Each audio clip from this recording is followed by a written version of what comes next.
সুপ্রিয় খামারি ভাইয়েরা, আশা করি সবাই ভালো আছেন। আজকে আমি আপনাদের সামনে যে বিষয়টা নিয়ে আলোচনা করব সেটা হচ্ছে গবাদি পশু পাখিতে প্রোবায়োটিকের ব্যবহার। দেখেন, আমরা যারা গরুর ফার্ম করি বা ব্রয়লার লেয়ারে ফার্ম করি, তারা কিন্তু প্রোবায়োটিক সম্পর্কে কিছুটা পরিচিত। প্রোবায়োটিকটা অতীব জরুরি একটা পুষ্টি প্রিমিক্স, এটা গবাদি পশু পাখির জন্য। প্রোবায়োটিকটার কাজ কি? প্রোবায়োটিকটা হচ্ছে একটা উপকারী ব্যাকটেরিয়া। অর্থাৎ এটা কি করে গবাদি পশু পাখির অন্ত্রের উপকারী ব্যাকটেরিয়ার সংখ্যা বৃদ্ধি করে এবং রোগ সৃষ্টিকারী ক্ষতিকর ব্যাকটেরিয়ার সংখ্যা হ্রাস করে, হজম প্রক্রিয়াটা দ্রুত করে, যার কারণে গরুর রুচি বৃদ্ধি পায়।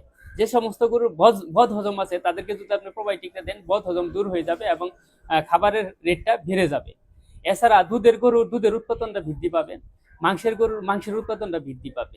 এবং যে সমস্ত গরুগুলা বা গবাদি পশু পাখিগুলো অসুস্থ হয় 2 দিন পর পর, রোগ প্রতিরোধ ক্ষমতা কম, তাদেরকে যদি আপনি প্রোবায়োটিকটা সাপ্লিমেন্ট হিসেবে দেন, তাদের রোগ প্রতিরোধ ক্ষমতা বৃদ্ধি পাবে এবং সারা সুস্থ সবল হিসাবে প্রতিষ্ঠিত হবে। এটাকে আমরা প্রাণী জগতের বা প্রাণী সম্পদের দই হিসাবে বলি প্রোবায়োটিকটা। অর্থাৎ এটা উপকারী ব্যাকটেরিয়ার সংখ্যা বৃদ্ধি করবে আর ক্ষতিকর ব্যাকটেরিয়াকে হ্রাস করে রোগ প্রতিরোধ ক্ষমতা বৃদ্ধি করবে, উৎপাদন বৃদ্ধি করবে।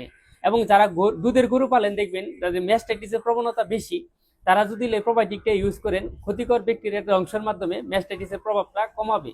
ইভেন যে সমস্ত গরু পাতলা পায়খানা করে ডায়রিয়া হয়, এই সমস্ত গরুতে যদি এটা ব্যবহার করেন, তাদের ডায়রিয়াটা কমে যাবে এবং গরু দ্রুত সুস্থ হয়ে যাবে। এরকম নানাবিধ উপকার সাধন করে বিদেয় আমরা প্রাণী সম্পদে প্রোবায়োটিকটা ব্যবহার দিন দিন বৃদ্ধি করছি। তো আজকে এই পর্যন্তই। ভালো থাকবেন সবাই। আল্লাহ হাফিজ।